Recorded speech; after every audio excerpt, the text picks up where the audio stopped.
Disclaimer. This episode contains content related to violence, abuse, and self-harm. Listener discretion is advised.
Previously on Mourning Never Comes. Can I ask, you said that you gave someone power that you shouldn't have. My sister. You make it there, you discover the bodies and the mutilation that's happened the night before, and I think it really dawns on you specifically that that's what Alaria was going to walk into. This is also your first realization of it's now affecting women. Meet me outside the Raven. I think this obelisk is essentially a scroll. And it's in the centre of the town. Yeah. Which is why it affects everybody. Yeah. And inscribed into the gem at the top of the obelisk is a binding spell written in Celestial. There's an angel in that thing. The rest of you all see a bush that has some blood on the leaves. And in front of you is the body of Nessie Crow. This body has been dead for at least 4 to 5 days. Surely it doesn't matter what her allegiances were before. Now we know the truth. Anything could be true. Ahanu, your hand is getting wet. And then it nuzzles back into you and then and yelps in pain. And then there's another and she reluctantly, looking straight at you, pads away and then runs off into the distance. We need to follow her. I found that bad things happen in this place when we go underground. There's a body standing in the corner that is just stood looking forward. As you look at him, and he looks at you, and your eyes meet, and then you feel that something has stabbed through your hand. Beelining to the chapel? Yep. To find a healer. To be like, fair. Ha! For reference, approximately how late is she? 45 minutes to an hour and 15. Oh, Aneurin. No, she's probably still working at the chapel. Why? Do you hate me? I don't hate you. Then why do you treat me the way you do? Because I don't want you to hurt my daughter. When? Fia reaches up and scratches the corner of her eye. Reaches her other hand up and starts scratching full nails. Reaching, opening her eyes, scratching them out. Blood starts pouring down her face. I grab her wrists. As you grab her wrists, you see black veins start going up. You let go. She continues scratching until her eyes are bloodied, tangled messes. Blood streaming out of the sockets. And until at the very end she's holding 2 burst eyeballs in her own hands. At which point she goes limp and her arms fall back to the floor. I swear to you, we'll fix this. And whatever did this to you, I'm gonna kill them. Tried to give me the clap. Hello adventurers and welcome back to Fumbling for Lines, Campaign 1, Mourning Never Comes. My name is Christopher Wareham and with me as always we have... Kiteley. Elliott Samuels, Solomon Werefeld. For Camilleri, Agius, Ahanu. Caitlin O'Donnell, Alaria Dawncrest. So, we last left off. Chris is gone. He's gone. Chris is gone. He's up the stairs. He's gone.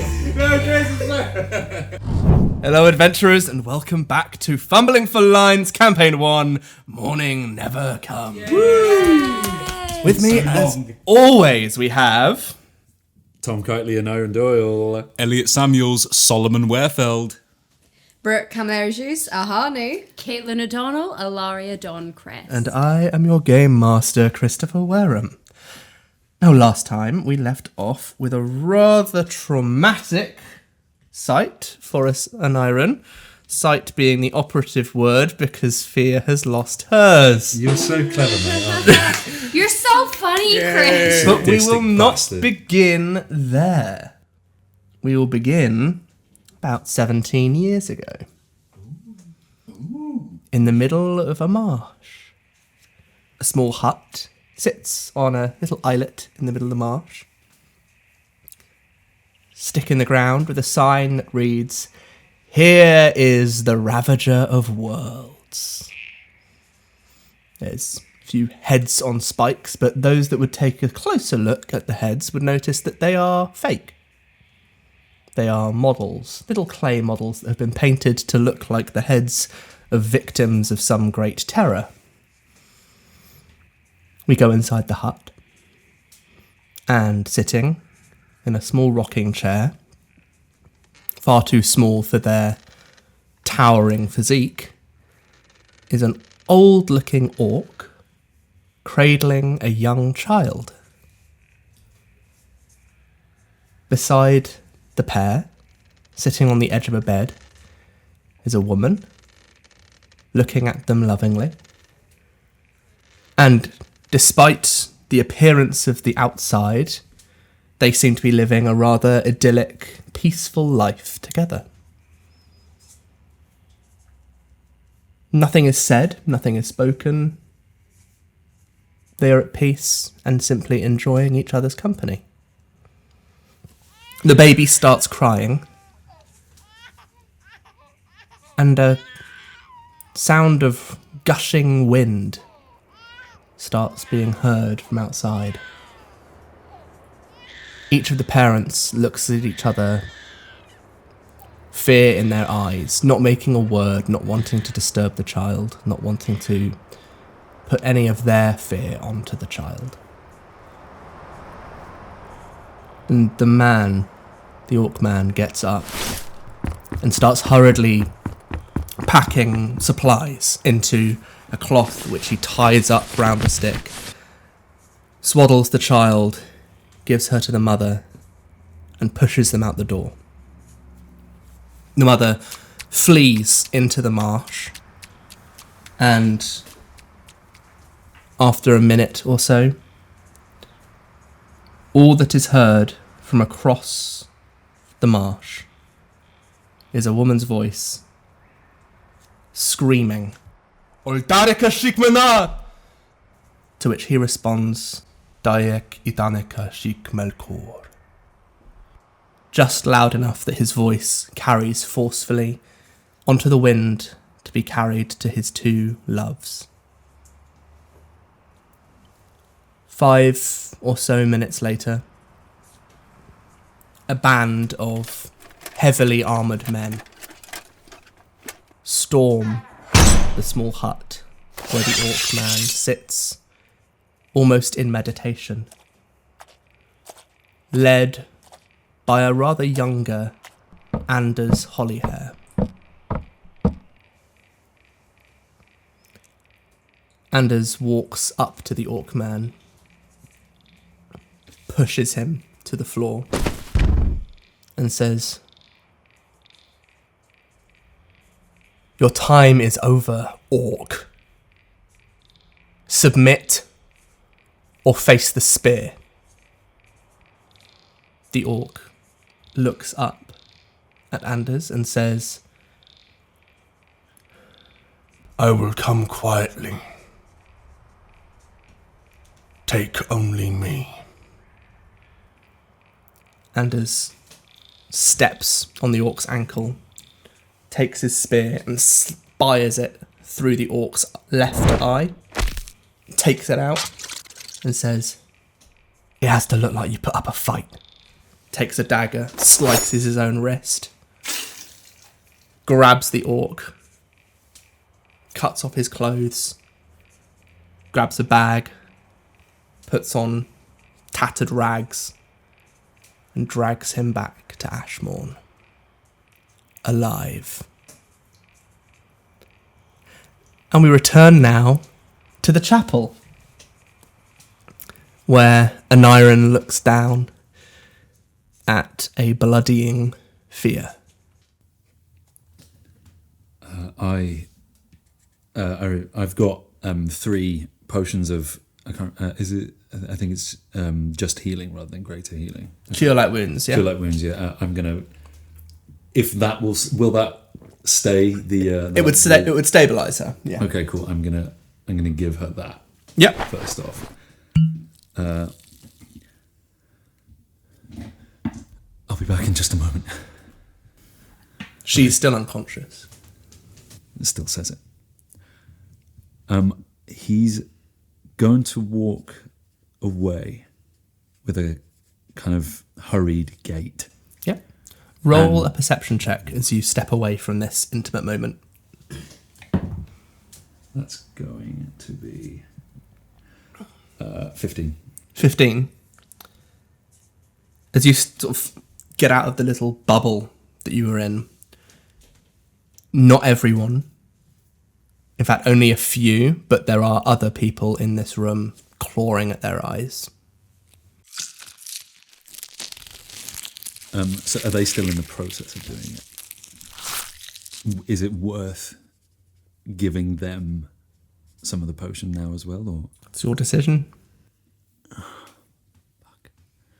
I would say if you were to use the potions not to cure any damage, but simply to stabilise, I would let one potion last 4 doses. I'll go and stabilise people then with whatever. You have, if across your 3 potions, I think you've got enough to stabilise everyone, but you will have to use all 3. All 3? Yep. You're a fucker, you are. Unless you want to choose people not to use on. No, I'm gonna stabilize everyone. It's fine. I'm sure this decision will not come back to bite me in my beautiful, beautiful arse. So I'm gonna stabilize everybody then. Yep. Cool. I'm gonna, with a speedy gait after that, find some kind of more private space if I can, and because I've still got some time before midnight caveman is going to rock up, I'm going to pray really hard to Savant. Ooh, okay. Everyone was making fun, but now look at you all. So physically and vocally and inner thoughts wise, what is the prayer? What does the prayer look like? So he obviously has no idea what the kind of ritual or whatever you're meant to do for this is. So I think finds a quieter space, a bit more lonely space, and I raise my palms facing me just near my face, eyes closed. I'm like, I know you can hear me. I know you're listening for this. We need to talk. I'm not a god, Aneurin. I can't hear you just because you pray to me. That's an illusion. I mean, I do just happen to be standing behind you, but I wouldn't have heard you if I was on another continent. Well, it's a good thing you're standing behind me then, isn't it? Yes, I was following you, but yeah. You were following me? That's helpful. There's not much interesting to do at night around here. Why were you following me? You seem interesting. What do you want? To make a deal? I might want to make a deal too. Good. But before I offer anything, what can you offer me? Power. Knowledge. Power specifics, please.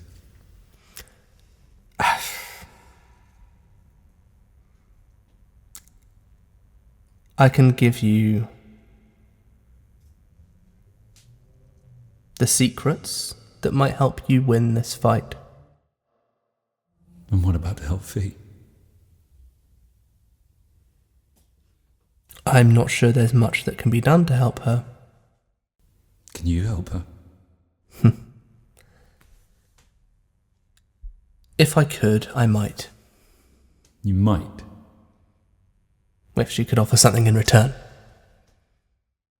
What if I offer enough for the both of us? Deal. I demand your memory of her.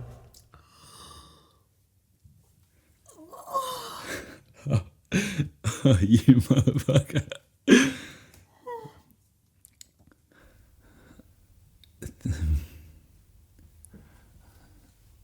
How long are you willing to let me think on that?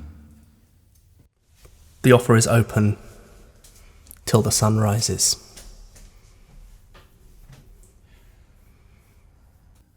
So, you can help us kill this thing as well? Yes? In time, yes. Then how much time we have left? Enough. Yes. Seals must be broken, but once they are broken, I can help. Okay. You're not going to still be here watching me, are you, all night? Depends if you can see me. I'll take that as a yes. You really don't want anything else? I can get you that seed. I will get the seed without you, Aneurin. What you have to offer me is far more interesting. I thought you said you didn't take memories. They weren't useful to you. Just because something is not useful to you does not mean it's not interesting. You're fucking enjoying this, aren't you? Only a little. When I've made my decision, I'll call you again. Not that I need to, but I will. Have an official channel. And she presses a finger against your temple. And you just feel a slight hum. What's this? A two-way line for you to talk to me when you wish. It's a permanent sending spell. It's how I make prayer seem real. I thought of everything. Oh, yes. As I say, when I've made my decision, I'll contact you. I'll be seeing you. I'm sure you will. Steps back into the darkness. Oh,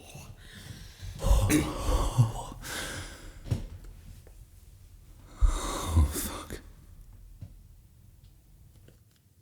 And until another time where I'm going to be meeting somebody else, I'm going to go and sit with Fee. Yeah. Yeah. All right.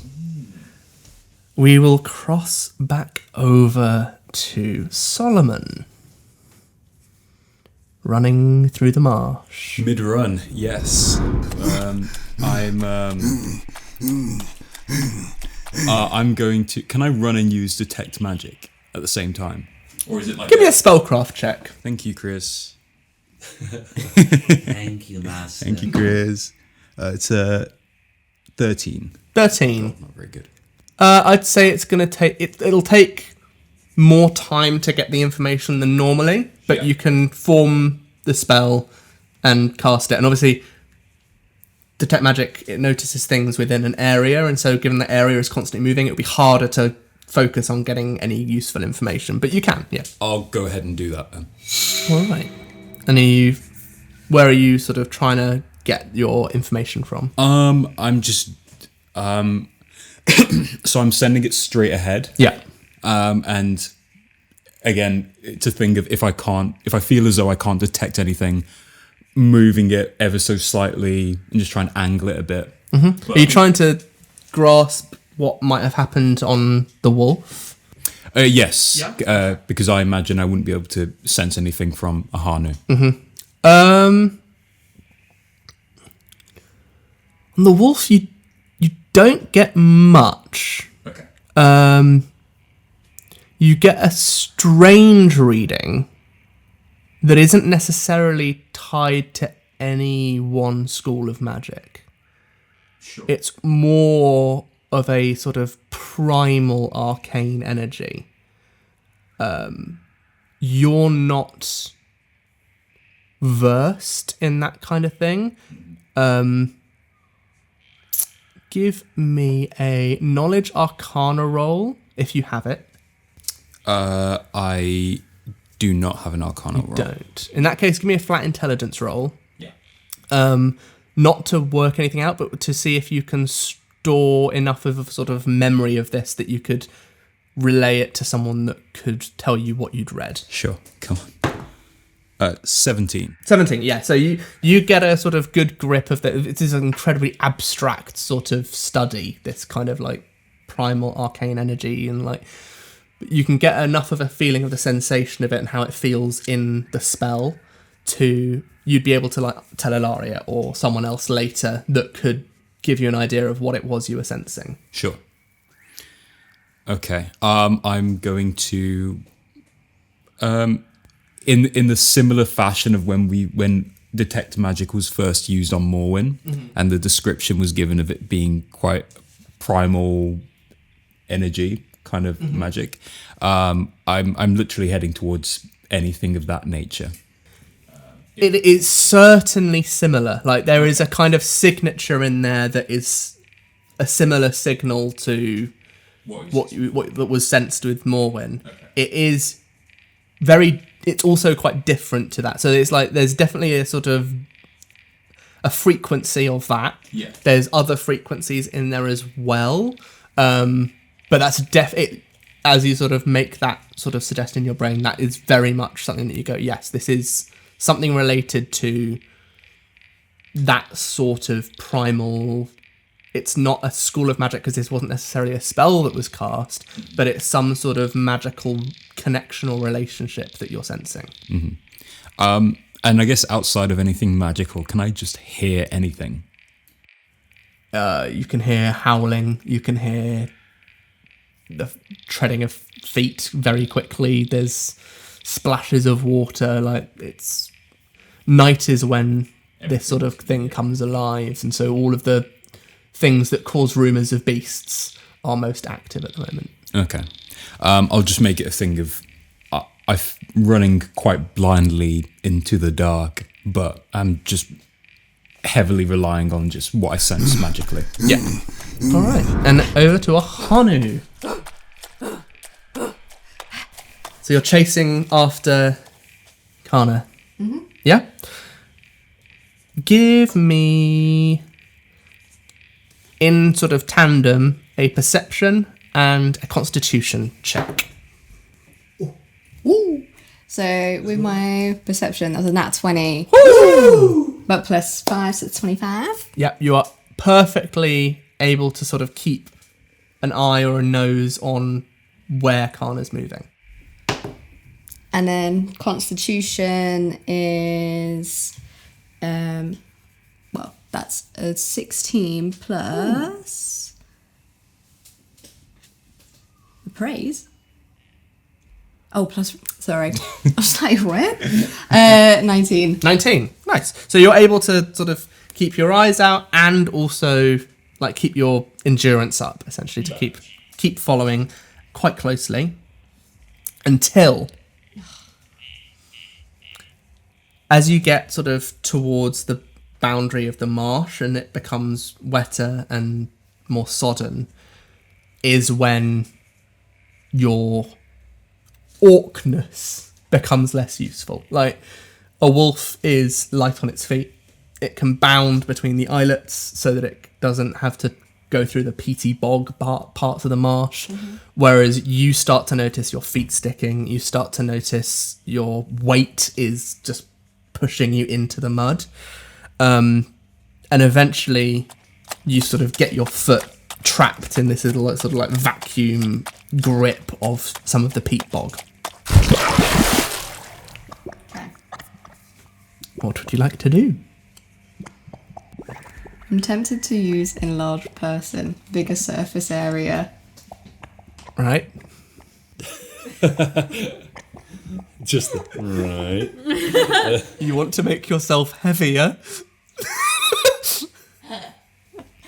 I think.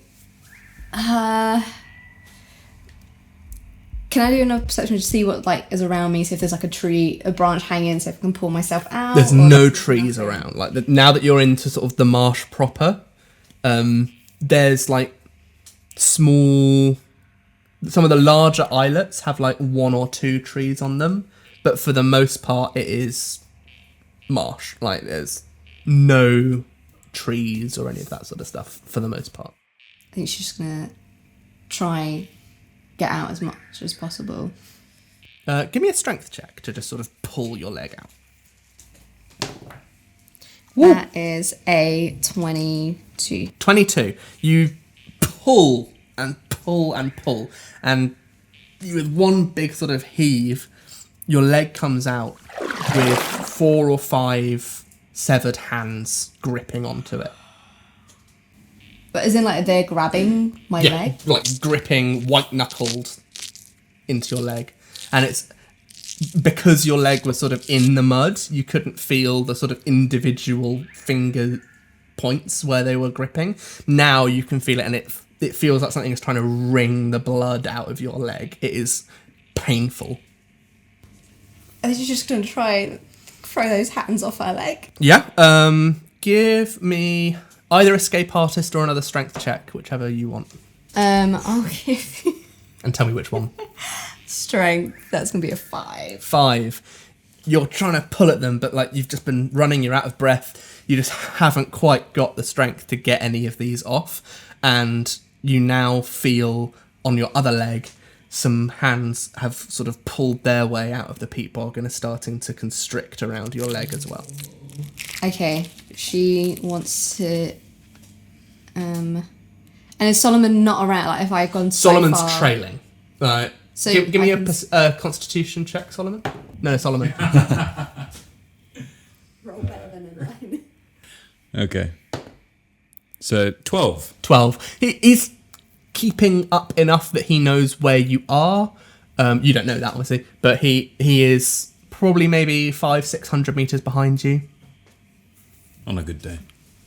So he'll be a good few minutes before he'll get to you. I think she's going to use Burning Hand. Oh no! Oh, do I use... The look he's got in his eyes. I'm crazy. going to remind you.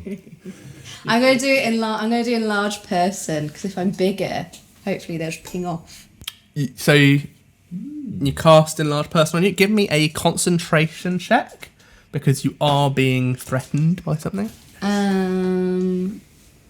I got a 23. 23 on your concentration. Yeah, so you, even having at this point maybe 15, 20 hands sort of trying to grab and climb up your legs, you're able to maintain focus on this sort of new magic that you have within you, and you feel yourself get twice as tall. Whoa. With all of the volumetric increase that would bring. And Mr. Fantastic. Yeah. So yeah, you grow twice as big, and anyone that knows about volumes, 8 times as heavy, and start to sink further into marsh, probably up to your calves of your new height as well. As you were expecting, all of the hands do just sort of not ping, but they fall off because their sort of grip isn't quite wide enough. And as you're sort of going through all of this, you hear a whimper that you know to be Kana from further out in the marsh. And a small amount of sort of a kerfuffle, let's say, happening further into the marsh. Okay. Also, she's a bit freaked out. She's like, what the fuck? She didn't know she could, like, suddenly get really big. I think she's gonna try just move through the marsh, or like at least get her legs out before returning to normal size. Yep. Give me a strength check to pull one of your legs out of the mud. So that's With your new strength, obviously. yeah. So +2 because of the size. So that's 18 +3 for my normal strength, and you do the maths. 21. Thank you. 21. Yes. So you managed to get one of your legs out. But now, because you're only standing on one leg, your other leg sinks that bit deeper into the mud. So it's probably now up to your knee, slightly above the knee. Right, she's gonna, with the leg that's free, again, surface area. She's increasing the surface area. She's gonna kneel down. Yeah, you've increased the surface area by 4 times and the mass by 8 times. She's just gonna shout at Solomon, go, Solomon, my physics is not working. Hurry the fuck up. Solomon, you hear that? Do I? If you choose to. I'm deaf. Solomon clawed his ears out. I run towards that then.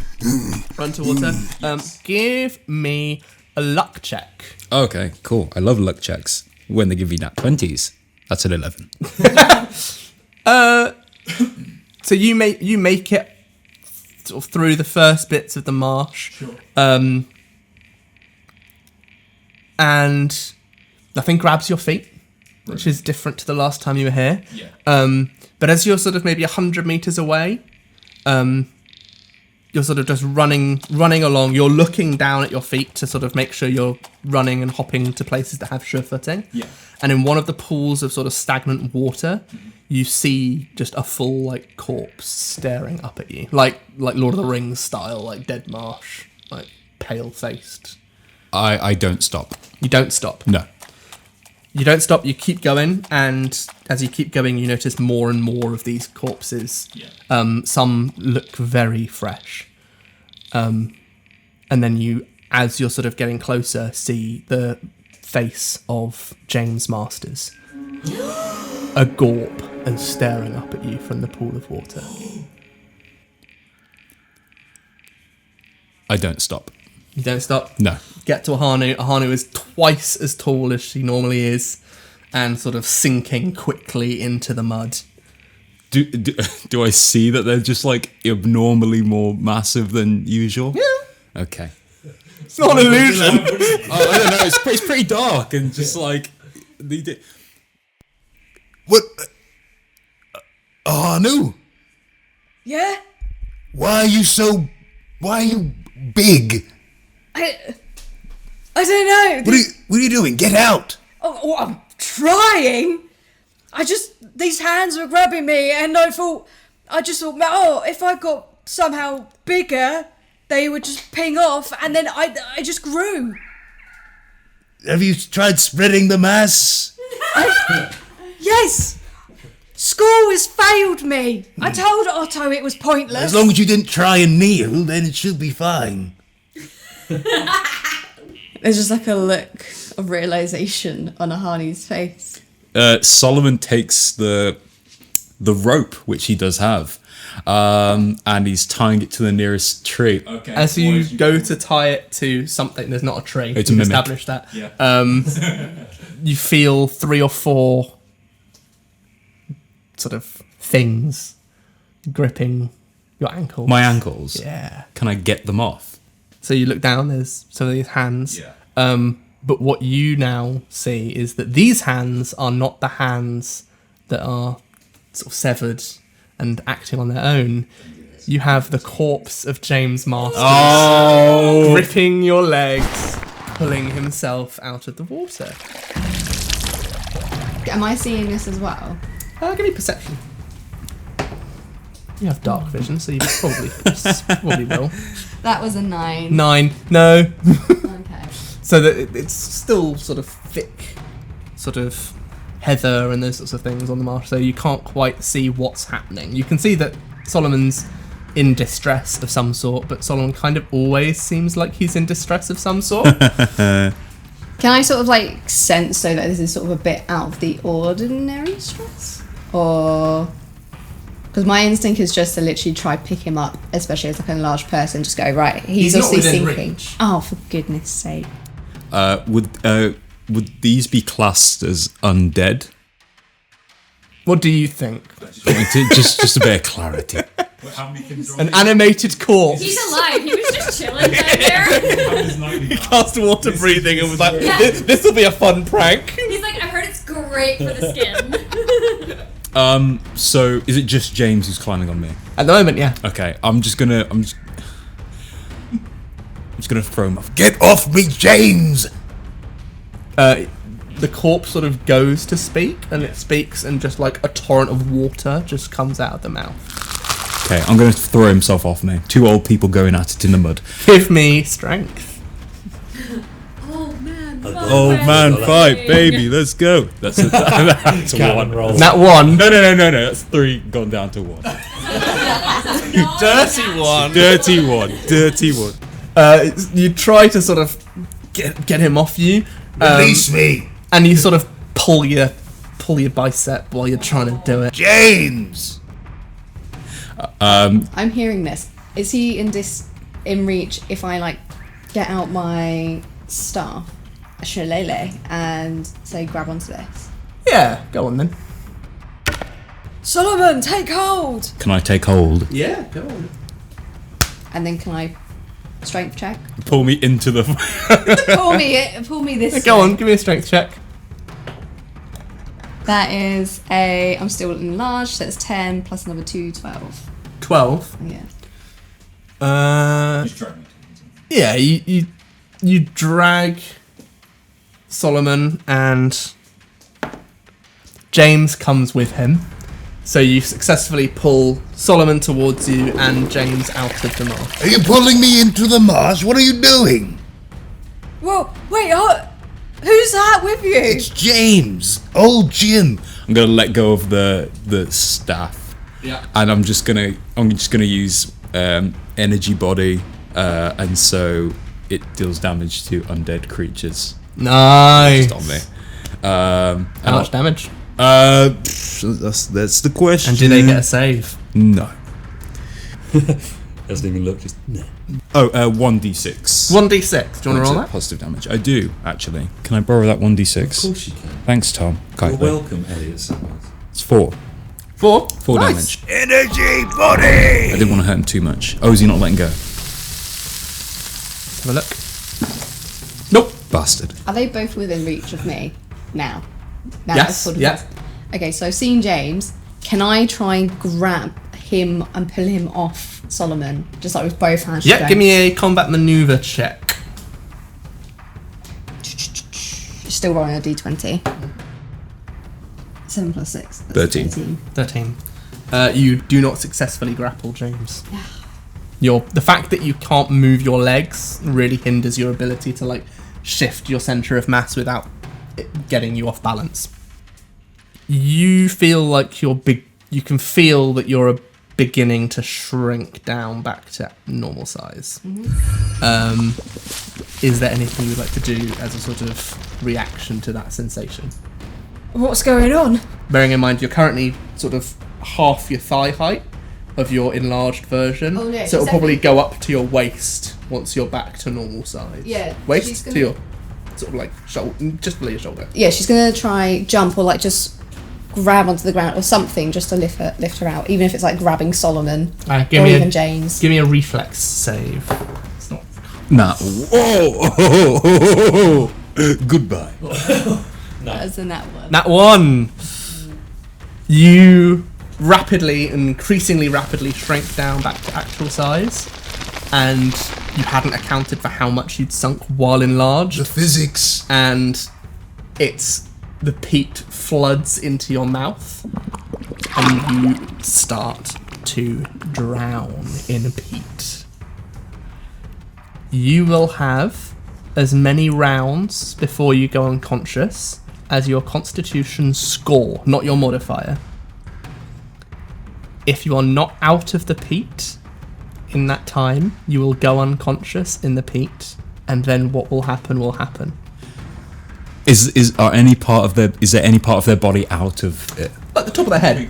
It's like gone up above the nose, basically. Nice. So actively drowning, and like obviously peat, because it's liquid, you can't push up on it as easily. So it will require you grabbing and pulling her out.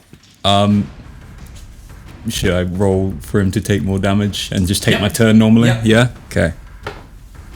5 damage he takes. 5 damage? Yeah. And then I will check that he's still... Nat 20, still holding on. And he will bite into your calf as well. Very hard. Oh, hard enough to deal damage. So that is a 17 to hit. Yes. Yeah. Yeah. And I would like you to roll a fortitude save, please. That's 7. Oh my 7. God. You take 7 damage, and you are paralyzed. I'm paralysed. You feel your whole body go rigid, and you fall face first into the peat. Not looking good, bruv. No, I don't. Roll to maintain concentration on your energy body. Will do. That'll be a 30. 30. Hey. Woo! Yeah, you can still concentrate on that. Take my actual turn. So on your turn, roll to resist the paralysis. Okay. Is that just fortitude or just base? Fortitude save. Okay. That's 15. 15. Yeah, you shake off the paralysis. That is your whole go. Yeah. But roll for the damage dealt to James. Okay. 2. 2? Yeah. Cool. And then James will go for... He's got you prone now. Yeah, he'll go for a double claw attack. That's a 13 to hit. No. -4 because you're prone. Oh, yeah. And a 18 to hit. Yes. So that's 2d6. Woohoo! That is 9 points of damage. And give me another 2 fortitude saves. 18 and 11. 11 does not make it.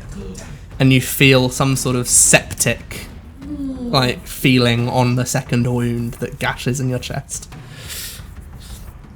That might become an issue later on. No. It's your turn again. Brilliant. Does he just take damage? Yeah, go Okay. on, roll that damage. Dying in the peat. 6 damage he takes. 6 damage. Yeah. And James, Oh my god. light coming out of the eyes, all of that sort of stuff falls off, and you are able to... Wade my way out the... Or we're still stuck. You're still prone and beginning to sink. Okay. Can I get up? Give me a dexterity check. Okay. You're quite light, so you probably won't sink as fast. Oh God. Not 20. Oh! Thank God my dexterity was -3.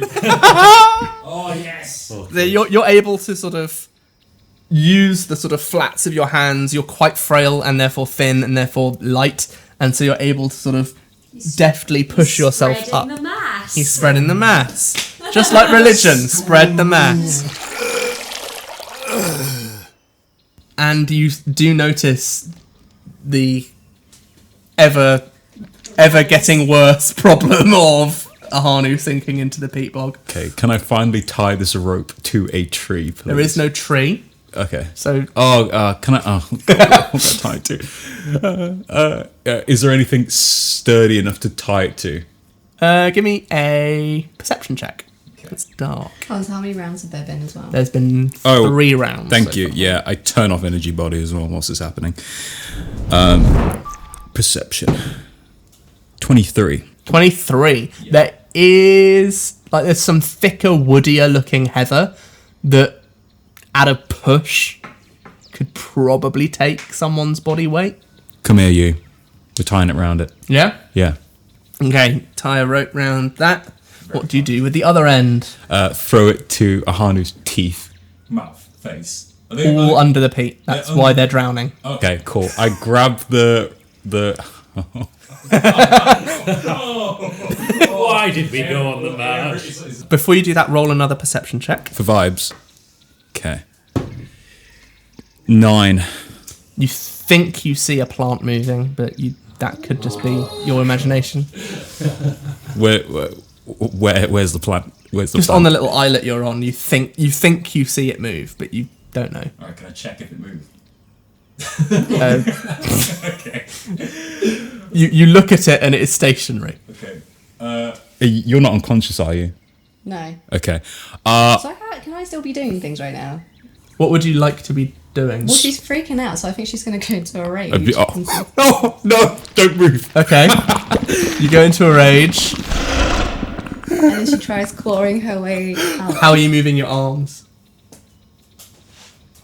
You're making little circles. Yeah, they say let's keep moving, Yeah. like you're interested. Yeah, that can be doing now. To try wiggle them higher so she can claw away. Okay. Yeah. Don't need to roll. Nope. No. Okay. Okay. There's nothing that I will factor that into any checks that Solomon makes to help you. Okay. I'm going to. This might be a bit silly as well. If I cast something like Mage Hand to say Thought you were going to say outside, create water then. could I create Mage Hand and just say, "Listen, you're going to pull this rope"? A mage hand can only pull up to 5 pounds. That's alright, she was on a diet, she can do that. That's fine. I think any pulling will help. Okay. I cast a... I'll say that adds a +1 to any strength check you make. Okay. I cast Mage Hand.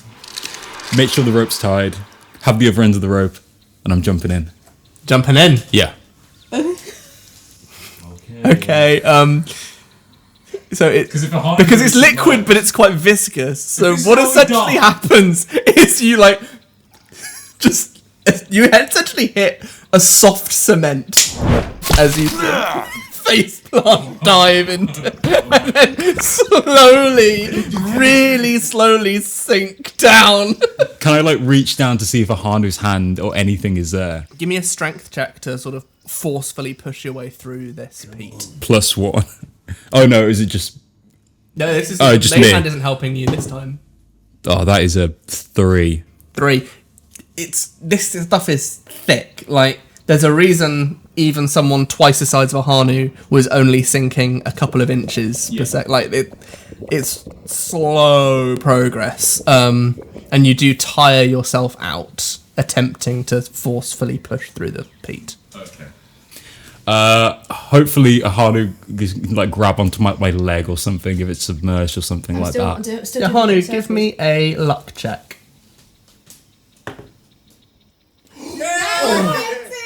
That's 20. Fucking hell. Oh my god.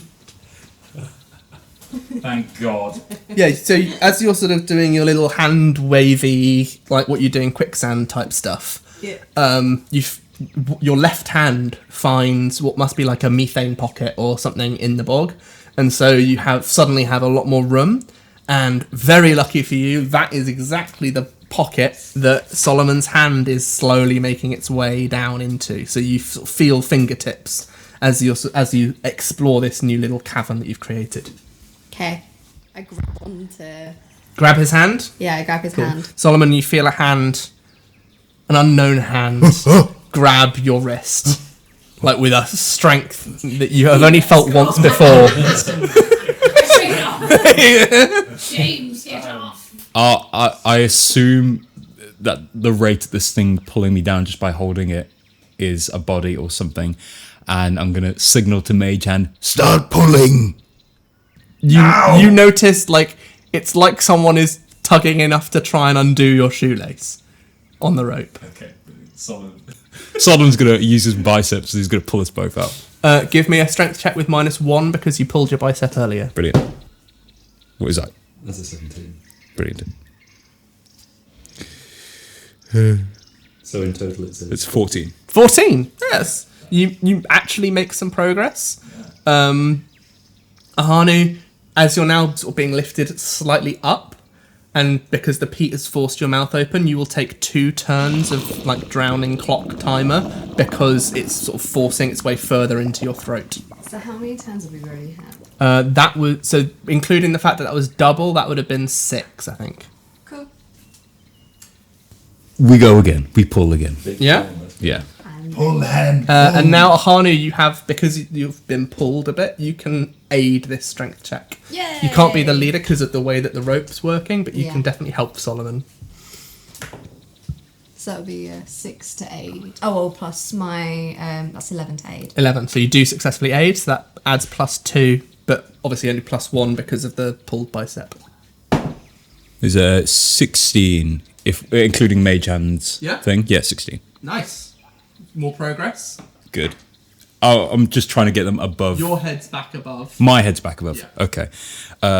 I catch and spit out some marsh.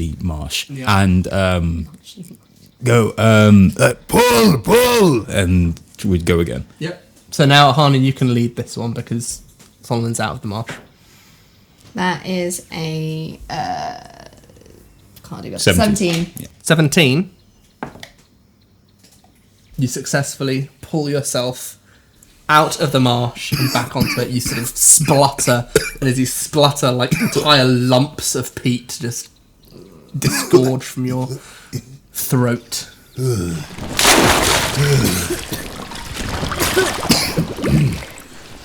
You're right. Yeah. Yes.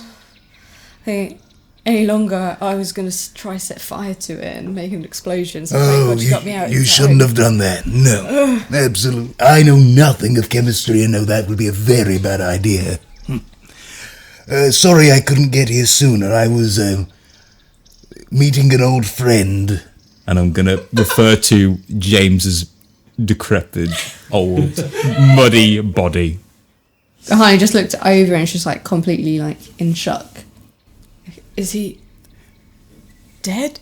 Yes. Can I check how long he's been dead for? About 30 seconds.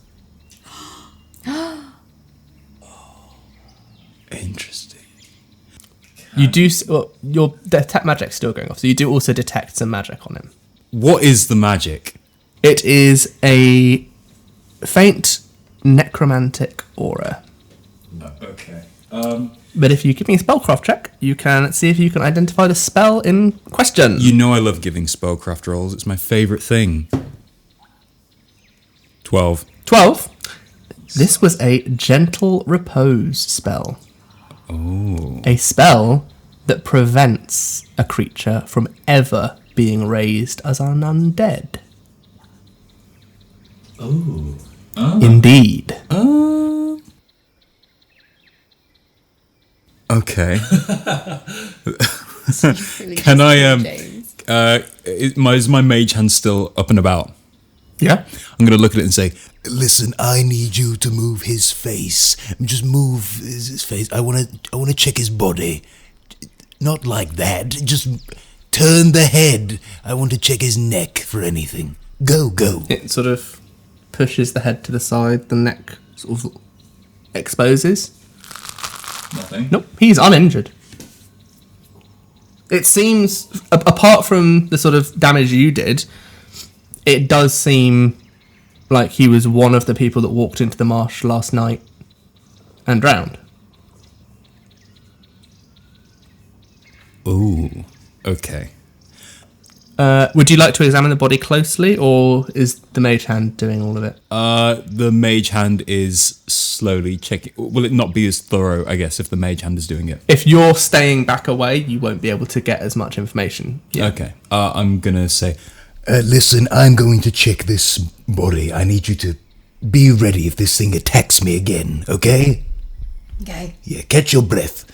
and I'll go inspect it a bit. Give me either perception or heal, and tell me which.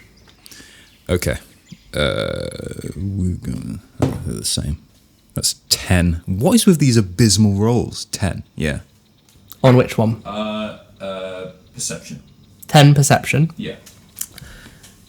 You look at the body. and you notice inside the mouth Yeah. that was sort of filled with water, Yeah.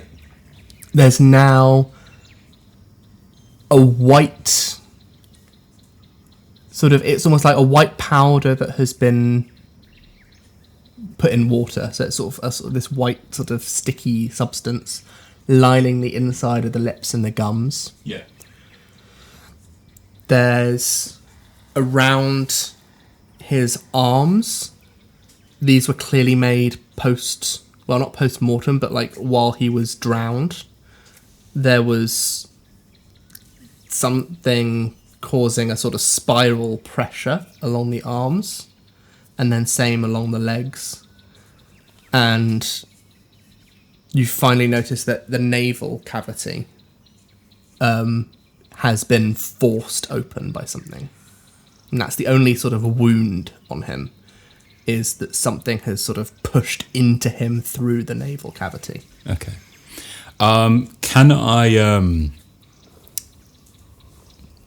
Can I tie him to the stump with the rope? What stump? The thing I initially The heather? tied. Yes. Yeah? Yes, the heather, sorry. Yeah, sure. I want to tie his with the help of the mage hand. Fine. Because I want to keep this body here for when we come back. And I'm going to go and say, On your feet, girl. She gets to her feet and she also comes out of rage. What were you thinking? Running off on your own. I couldn't lose her again. And she just sort of just looks out into the distance and just looks at where she last saw Kana. You look out to where you last saw Kana. Give me a perception check. nice. That is a 24. 24. Nice. Right on the horizon, deep, deep, deep into the marsh, there's a campfire. A lit campfire that's just giving a trail of smoke from the horizon. What do you see? Smoke. There's someone over there. All right, well, we are in unfamiliar territory. We go cautiously towards this, survey the situation, but we are not engaging in anything. Understood? Yes. Oh, come on. I create water to clean her up. And then, are you going back to Ashmourn, or are you going We're heading onwards? towards the smoke. You take one step towards the smoke, and your mind goes back into a vision, and it's the same vision you had last time. It's that stone altar, knife coming down onto Mel's chest, Yeah. river of blood. And this time, you get a little bit more. You see a woman with black hair, and a raven on each shoulder is the one holding the knife, with one hand.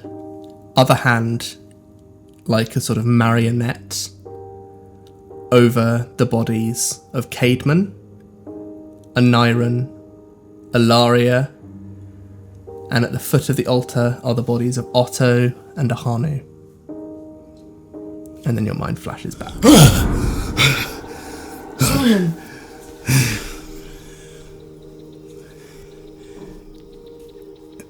We can't go. Not yet. No, it's not time yet. What do you mean it's not time? Back when we were on the marsh, and I had a vision of what would happen if we crossed the marsh to save Mel. If we go over to that fire right now, it'll be even worse. We need to turn back. She's just sort of standing frozen, just sort of doesn't know what to do. Okay. Have you got the scent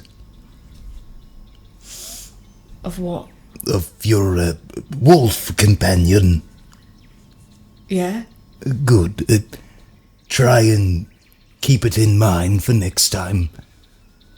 It never went away. We should head back. Do me a favour and grab James's body. I want to examine it further once we're back.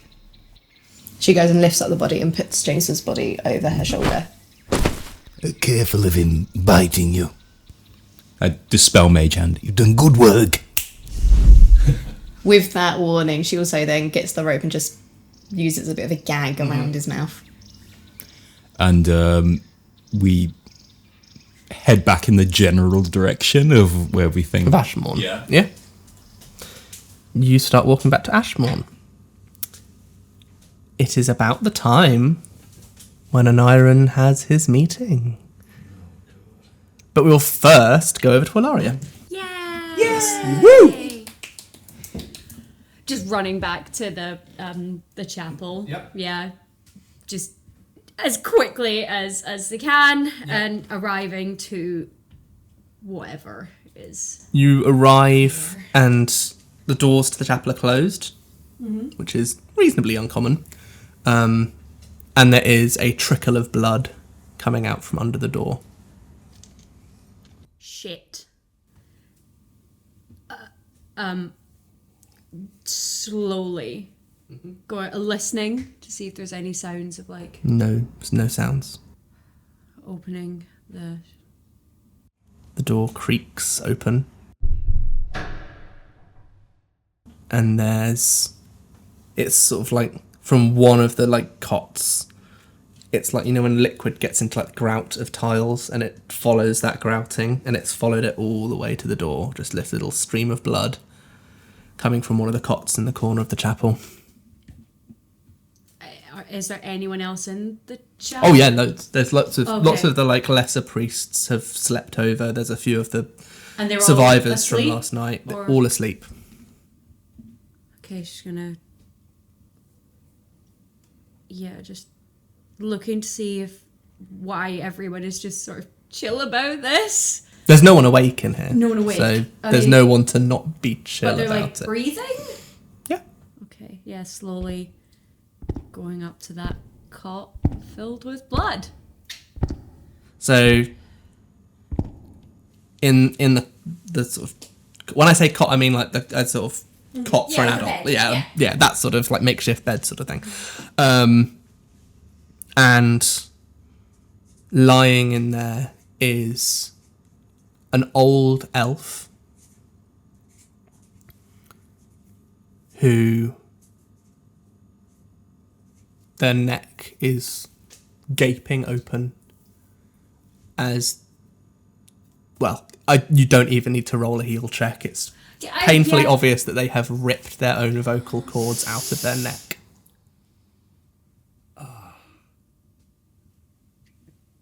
Just horror. Just. Oh God. You alright there? You slurping? That's the sound it makes of all the blood gurgling, you know? I'm so sorry. Taking a moment to just take in that very graphic image. Do I recognise the elf as well? No. No. No. Okay. I'm assuming this was another Agius spell, right? I mean, what else could? Must be. When you say as well that he's like clawed out, is there like blood and guts all over his hands? and There's stuff as well? viscera like in the fingernails. Like the wound is like peeled. Like it is very like it's even an idiot could work out that this is finger someone marks that's someone's done it. Oh, entirely self-inflicted. Yeah, just sort of looking around then and just seeing that everyone else is just asleep. As you now look around with this in mind, you see that there are people with clawed out eyes. There's people with clawed out ears. It seems to all be like eyes, sight, and like mouth or like neck. I think she's gonna. They all of the rest of them seem Is stable. This one is Yeah. still actively bleeding. Is the idiom of like hear no evil, see no evil, speak no evil a thing in this world? Maybe not in those words, but the sort of same sentiment yeah. of like, well, and also the idea of witnesses. If you take their sight, you take their hearing, and you take their ability to speak. It's that kind of message comes through, I think, as well as you're looking around this room of like, this is an elf who's older and so may have seen things, and if people are starting to remember, is this a way of silencing people that might have knowledge that they would want to be speaking? That all of those sorts of things start to flood through. Yeah, she's gonna take a moment. Obviously, like how's the hand looking? Is it just as it was festering? If the like potion of healing that I have on me help with that, or If you have contracted a disease, it wouldn't help with that. okay. It will staunch the bleeding and it will sort of begin the process of healing the wound itself, but it won't clean the blood. Okay, then I think she's just gonna sort of be like, I need to speak to a cleric about this. You're in a room full of sleeping clerics. I think, to find the one that maybe looks the most competent, even in sleep. Yeah. The one that has his eyes still. Yeah. Yeah, well, there's a few of them that's, I mean, to like meta it, like pass their will save and haven't done anything to themselves that are sleeping soundly. So just there's a number behind the rude screen, which would probably suggest that they were higher ranking. So go there. Yeah, go there. Just gently nudge someone awake. yes, what is it? I need to speak with a cleric. Sorry, I've got a wound. At this hour. Come back tomorrow. Wait, did you sleep through it? Through what? And I'm just gonna say, I think you need to come. It's happened again. No, people walked away as ago. No. People have hurt themselves. Hurt themselves how? Well, one man appears to have clawed out his own throat. What? I'm just gonna sort of get him up and take him to the cot where the elf is.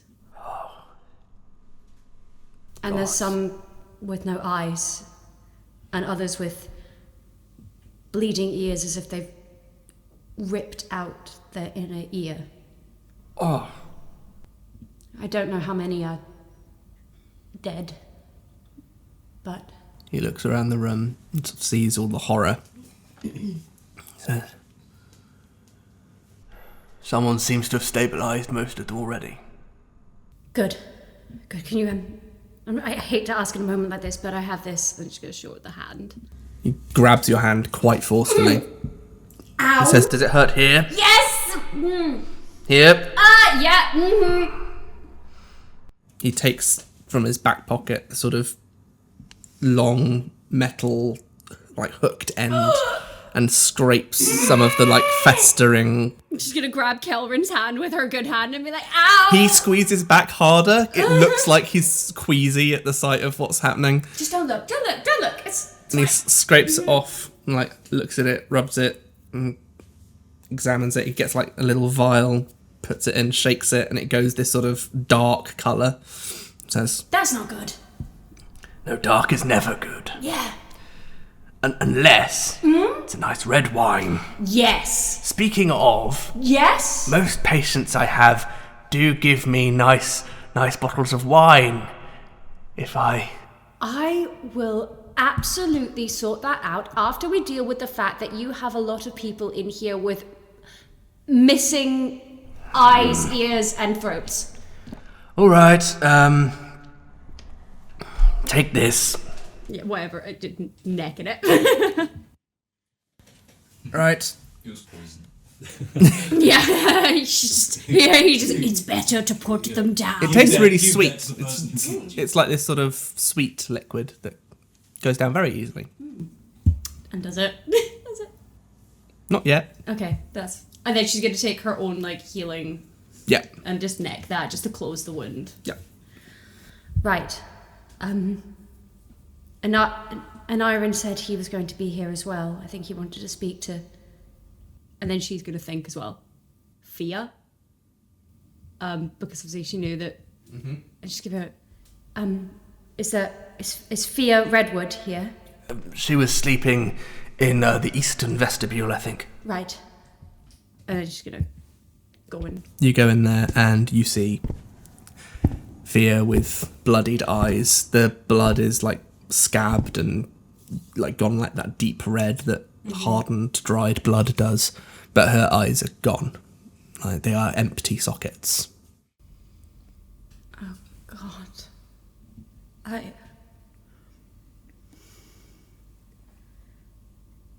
I think she's just going to walk over and just check that she's, like, breathing and stable. She seems, other than the eyes, fine.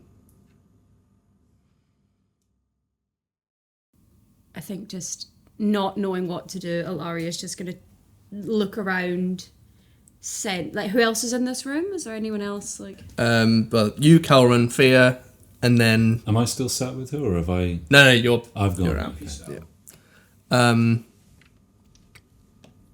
And then there's a few people you don't recognise that seem to be like victims of the previous night.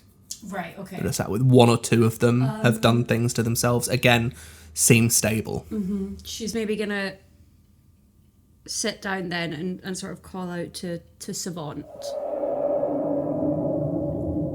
Blimey, it's busy tonight, isn't it? Yeah, it's a bit... Wait, what? With the eyes and... Oh no, people wanted to talk to me. Oh, how nice to be popular. Oh yes, it is rather. Are we alone? Apart from... I mean, is that... Are we alone? I don't know, can you sense that anyone around here is not themselves? I'm not with you right now. Yeah. After you asked your owl to give you privacy, I can't see through your eyes anymore. Then Alaria's going to cast Detect Magic. Just to see if anyone around them is not themselves. Okay, give me spellcraft. That's not going to be right. Oh, that's not bad. 13. 13. You don't sense any other than that background frequency that you've been sensing this whole time. There's nothing that breaks above that noise. Okay. Then Alaria's just gonna say, Nessie is dead. Nessie is dead. Nessie isn't Nessie. That's a very philosophical thing to say. The Nessie that we have been speaking to cannot be the original, as it appears that the original has been dead for about 5 days. Ah, okay. Makes sense. Make sense? In hindsight, yes. In hindsight, of course, with hindsight. But anyway, we found her body, and then it appears that she was looking into vampires and vampires. It seems to think it'd be what she thought was going on here. I've been told. Yep. Yeah.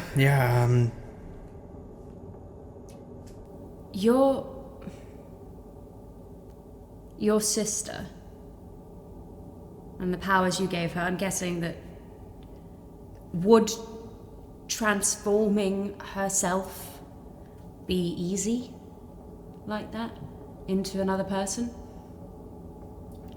That's not necessarily a me thing. That could be a vampire thing. What I'm saying is it would be very easy for anyone to just take on that form, right? Oh, yes.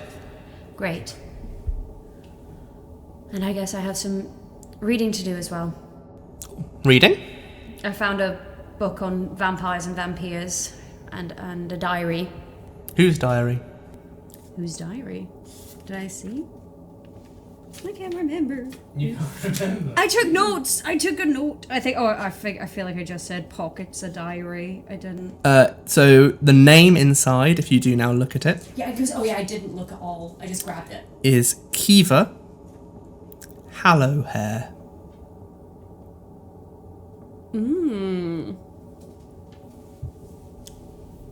All right. I'm gonna get reading. Yeah, I'm just gonna. I'm assuming you don't need to meet here to do that. No, I can read. And you feel this sort of spell end. I'm enjoying this like bratty mother-daughter relationship they're now having. Anyway, but yeah, Where they're both a bit bratty. yeah, they're both kind of assholes to each other. Yeah, starts. Meanwhile, on the other side of the wall of the chapel, in the graveyard, corps of crows. Hello, son. You're a minute late. No. Right on time. You, wanted to make up for lost time. Yes. Lots of lost time Yeah. that I can put right. What do you mean when you say put right? Things have happened that I had no choice in. And that's for later. First,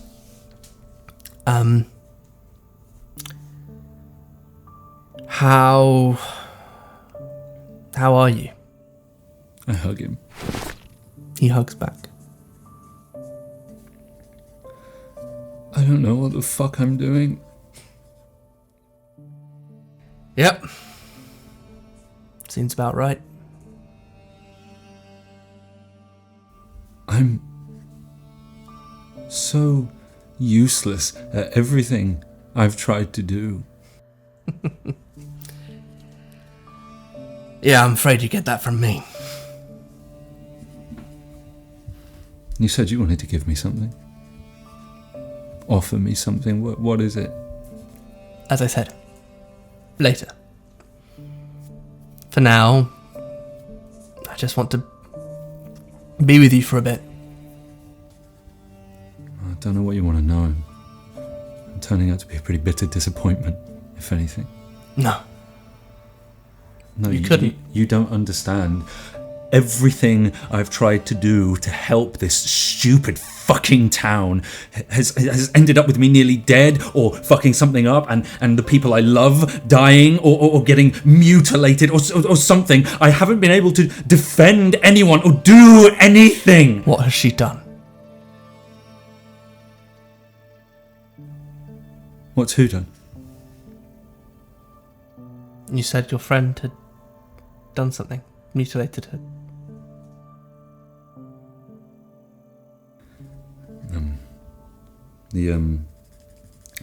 My friend just hours ago clawed her own eyes out and I could have stopped it, but I was stupid. I was being selfish.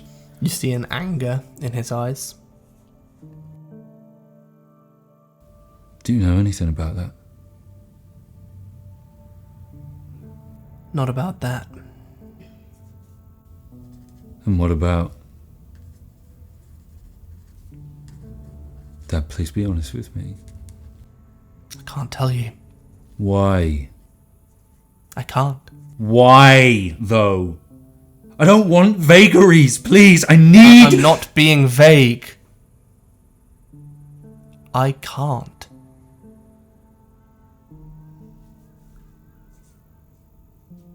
Is someone controlling what you can and can't say? Oh fuck. Oh fuck.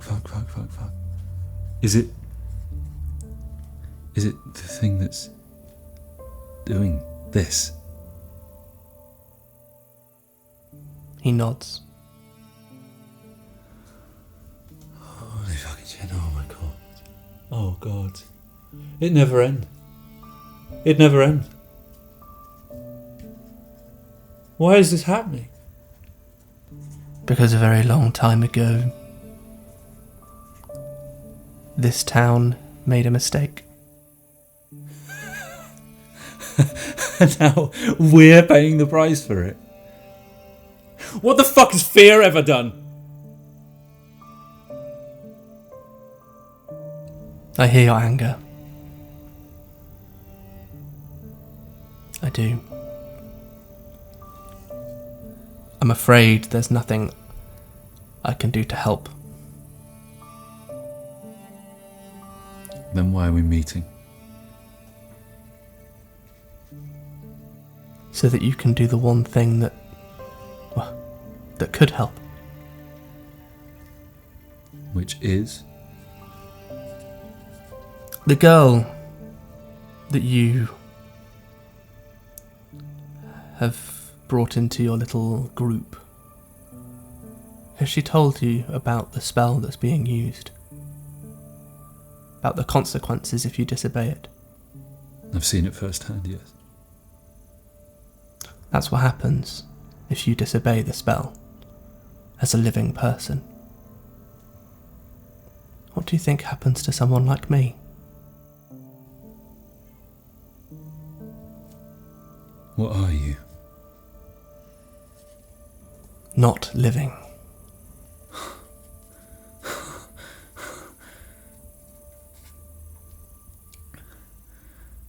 They all thought you were. And I You should listen to your friends. I wanted to believe it wasn't true. I wanted to believe that maybe something good had happened, but of course. So what are you proposing? A living person that disobeys a direct order from the questing spell dies. And nothing happens if they're not living. Oh, I just physically can't disobey it. If death is no consequence, the next best thing is that I just physically can't. I have no choice. You didn't fully answer the question when I said, what are you, Dad? A monster. So it would, whatever it is, it would make me a monster. That's what I was sent here to do. Sent. You were sent. Yes. So this letter didn't come out of wanting to see me of your own will, didn't want to come out of... Of course it did. You just I said am it's not sent. here because she told me to. Her telling me to allowed me to be here.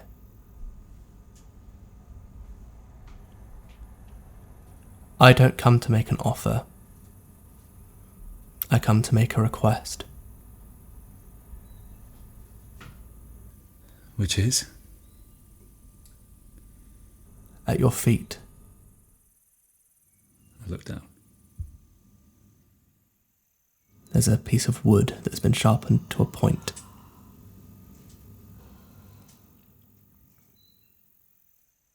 I am not yet the fully fledged monster that I am doomed to become. If you strike me down here, I cannot reform. I cannot be a part of this any longer.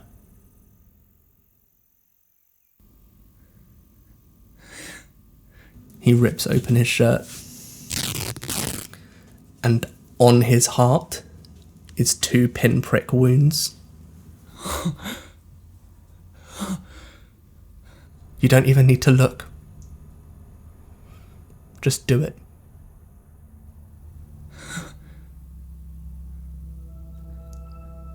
It was bad enough when I was a child. When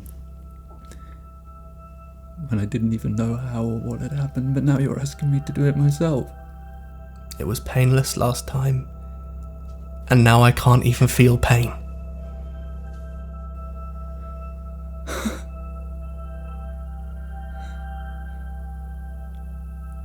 I pick up the stake at my feet.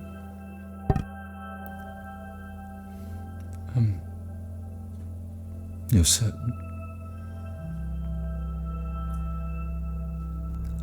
I can feel what I will become. Having no want, having no pleasure, no pain, nothing. Except the drive to serve a master. A master that is going to try and hurt you. This is the only way I can protect you. Okay. I put the tip of this sharpened piece of wood to his heart.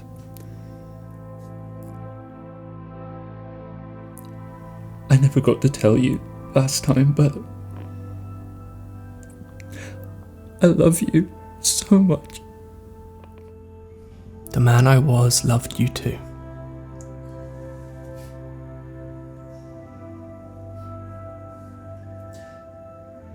I don't need you to feel it. I won't. I'll feel it enough for the both of us.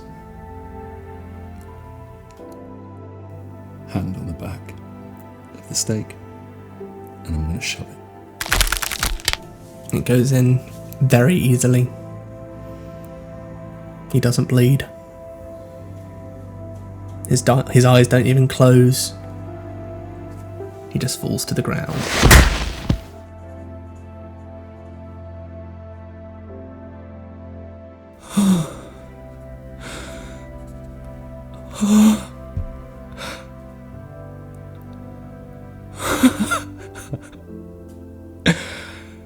And I think he just slumps onto the ground onto his back and just kind of takes it all in, like erratic breathing, everything.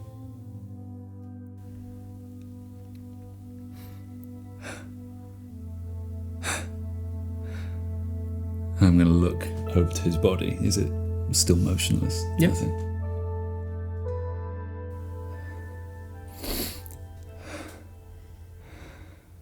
Oh, that makes my decision for me.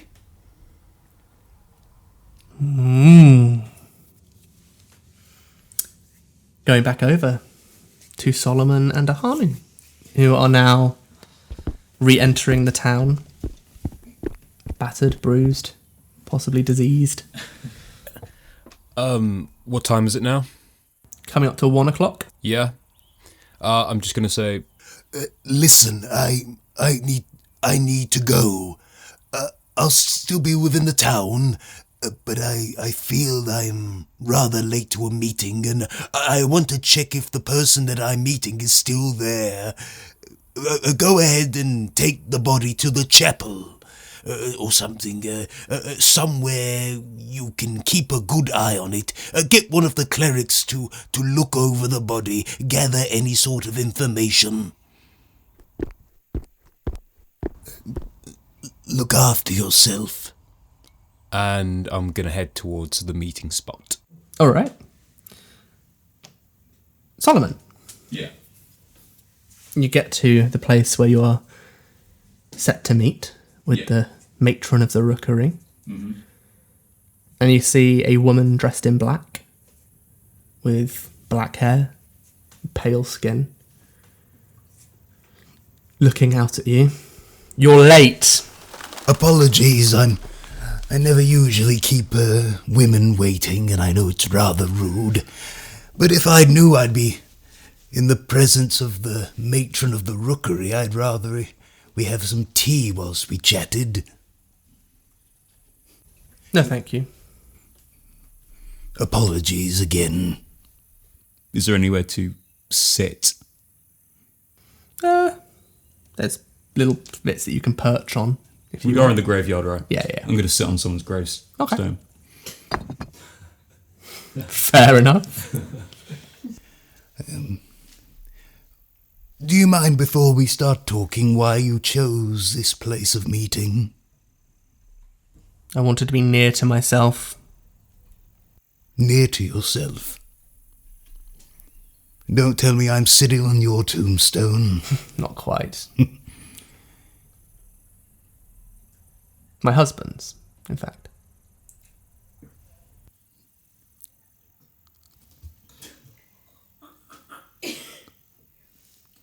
I'm going to get up and I'm going to move to another tombstone. Apologies. You weren't to know. It seems there's a lot of things I don't know that you seem quite privy to. Perhaps.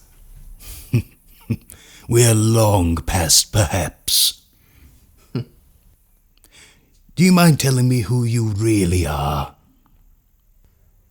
Of course. I am the cause of all your ill.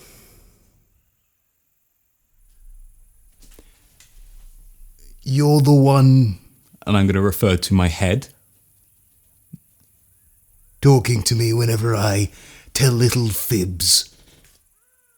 No. No, Curious. curious indeed. Go on. Later. When you say my distress, what are you referring to? Why me? I've done nothing to you. I barely knew of Your your family.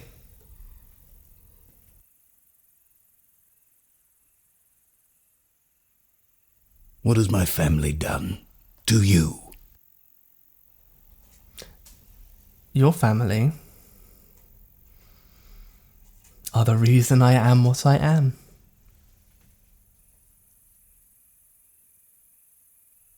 Are you undead?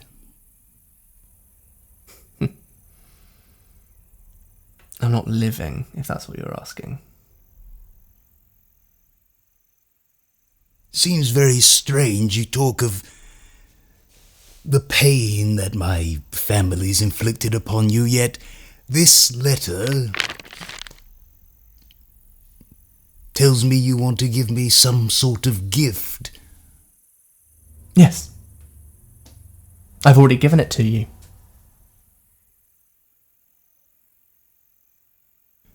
What is it? You don't have to be there while I kill your friends. Why spare me? I'm not particularly important. Who said I was sparing you? In fact, it's quite the opposite. You see, I needed to get your friends out of the way first, so I could kill the stronger members of the group, and you would be last because you're the easiest to kill. Many have tried and failed, my dear girl. They didn't try hard enough. And as you look, you see that she's ever so slightly translucent.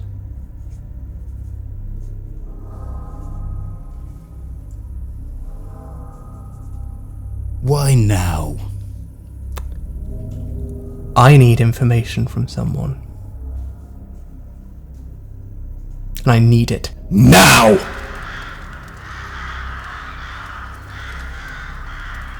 I suppose you had some sort of contingency for me not showing up. Oh yes. You mind giving me the answer to what that was? That would be telling. I might need it later.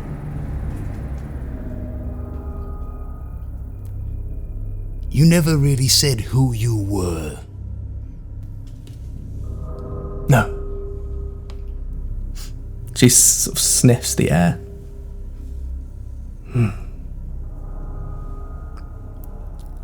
All right, Solomon.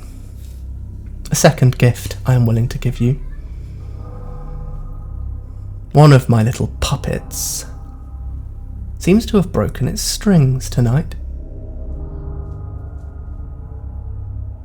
How would you like to have power unimaginable? To live as a young man forever?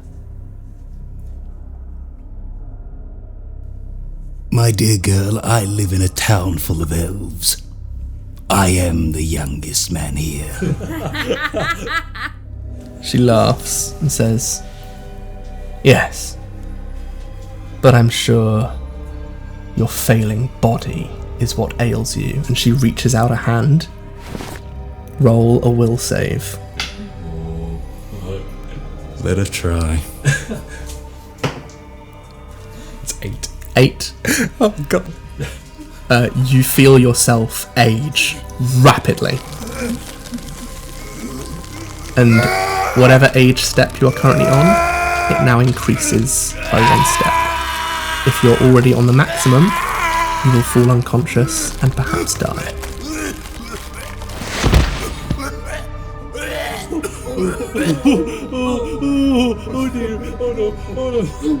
Okay, so I was old. Yep, Before. so you're now very old. So I'm now very old. How many more steps until perish? I can't remember. You're going to have to look that up. Okay, I'll do that later.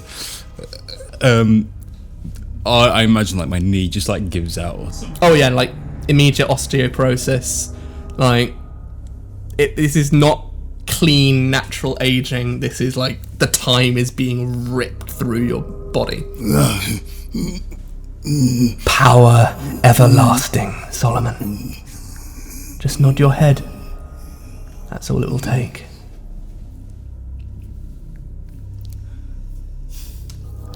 What information do you need? You're not the one that I need to ask. Who do you need information from? I couldn't tell you that.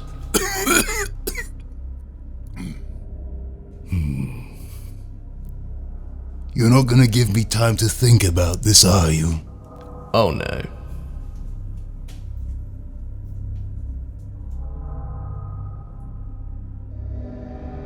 I raise my hand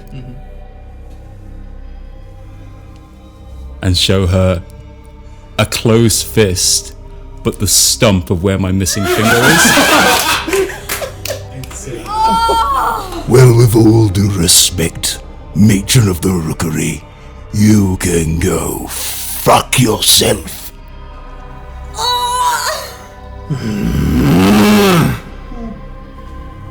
Fine.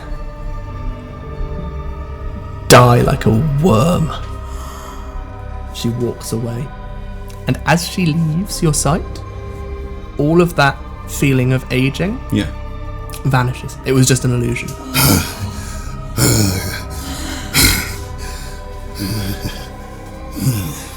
And now we cut to Ahanu. Hello. On your way from where you left Solomon to the chapel, you turn a corner into a slightly dark alleyway that isn't in the light of the lamps, and feel a tap on the back of your shoulder.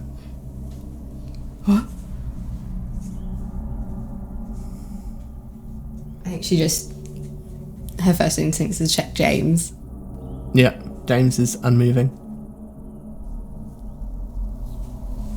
I think she just starts walking faster, but senses heightened. You sort of walk further down the alleyway, past, not thinking, past the turning that you were meant to take, and then you feel something around your neck push you up and into the wall by your neck, slamming you against the brick.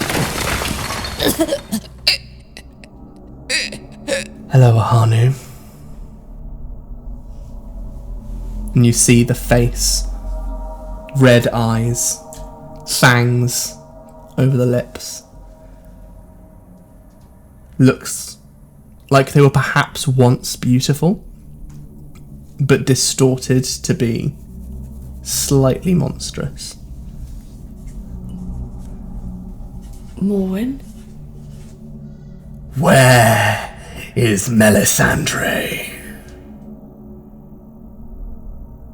I don't... Where is she? I don't know. I thought she was taken. I thought you and... Can she try get out of the grapple? Give me a strength check. This will be an opposed strength check. I will tell you what you have to beat. You have to beat a 30. Yeah, nah. That was 11. 11? As you sort of struggle, she squeezes harder, and the nails start going into your neck. You take 2 points of damage. Oh, fuck's sake. You know for a fact, by the way, that this isn't Morwen. This is a non-tiefling looking thing. Where is she? I told you. I don't know. A sort of ring on the finger of her hand, close very slightly with a purple glow, and she says, "You're not hiding her." She releases slightly and places you back on the ground.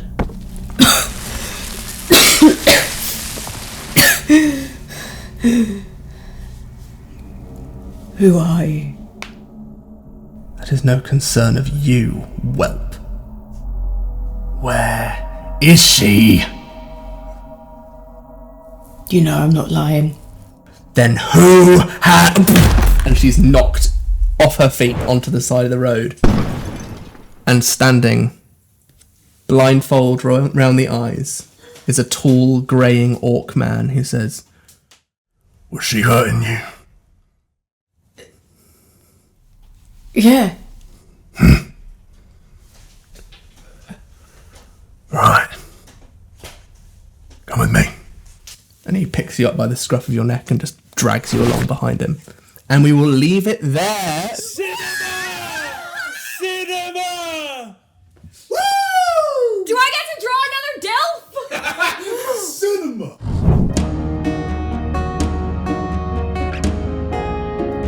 Special thanks to Joe Jenkinson for the official Mourning Never Comes theme, and to Zapsplat for special effects, ambience, and additional music.